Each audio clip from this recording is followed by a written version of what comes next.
So, when you picture a historical archive, what comes to mind? You're probably thinking of some dusty basement, right?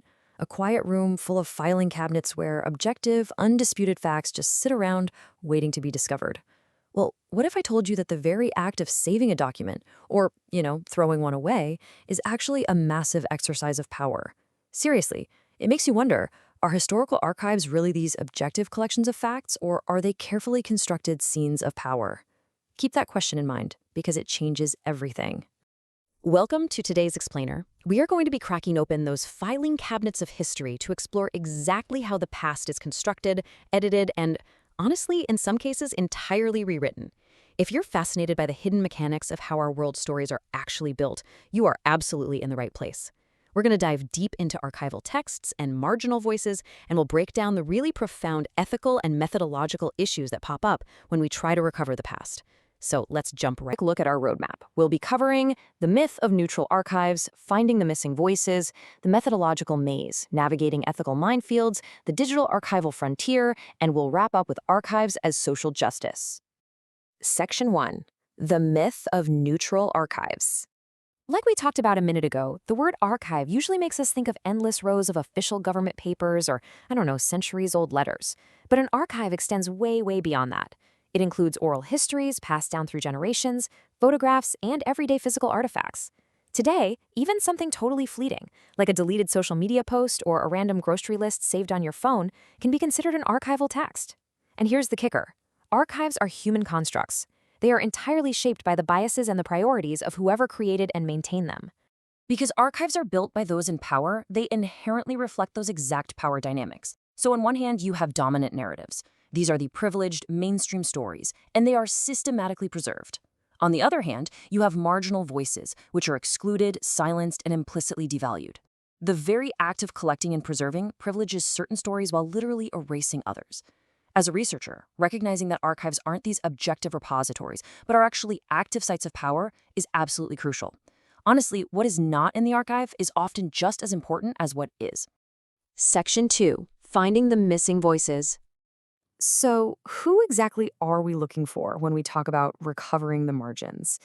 We're referring to historically silenced narratives. This includes indigenous peoples, women, LGBTQ+ communities, racial and ethnic minorities, disabled persons, and the working class. Their marginalization stems from deep-rooted social, political, or economic discrimination. And recovering these voices, it isn't just about making a history book more complete. It is a profound ethical imperative and a real crucial act of social justice. Section 3. The methodological maze. Now, researchers who are acting as historical detectives face some pretty massive practical hurdles.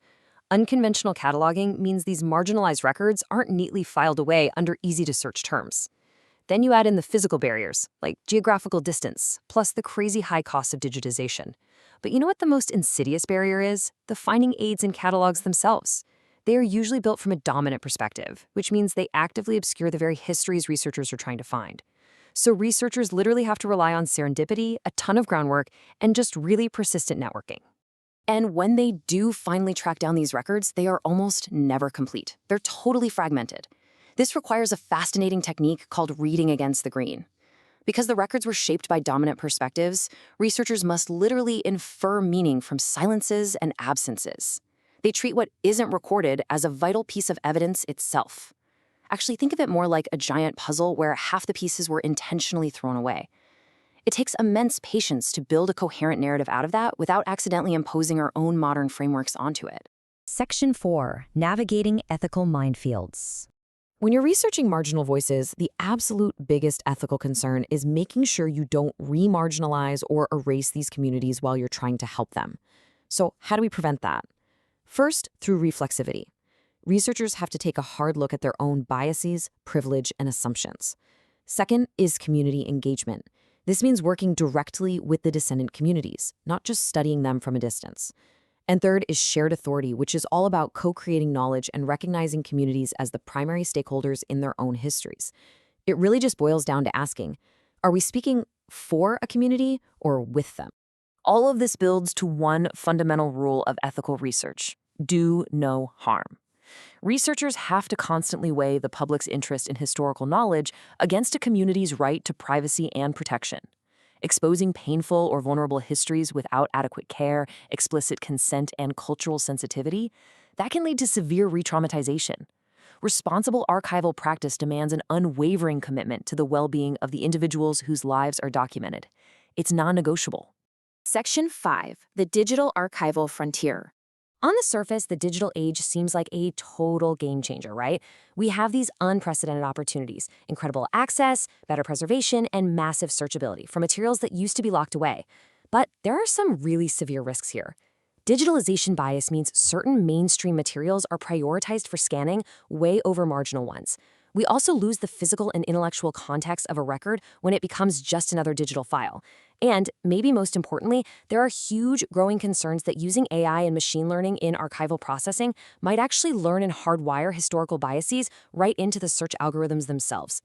Which brings us to the really complex battleground of digital sovereignty. Once a community's history is digitized and thrown onto the internet, who actually owns it? Who controls the copyright?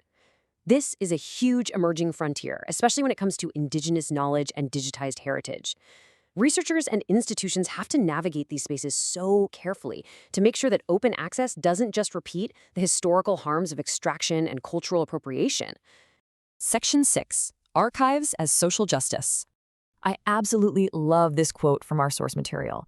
Archives are not merely passive repositories, but can be seen as dynamic sites of resistance and empowerment. This isn't just some dense academic theory, folks.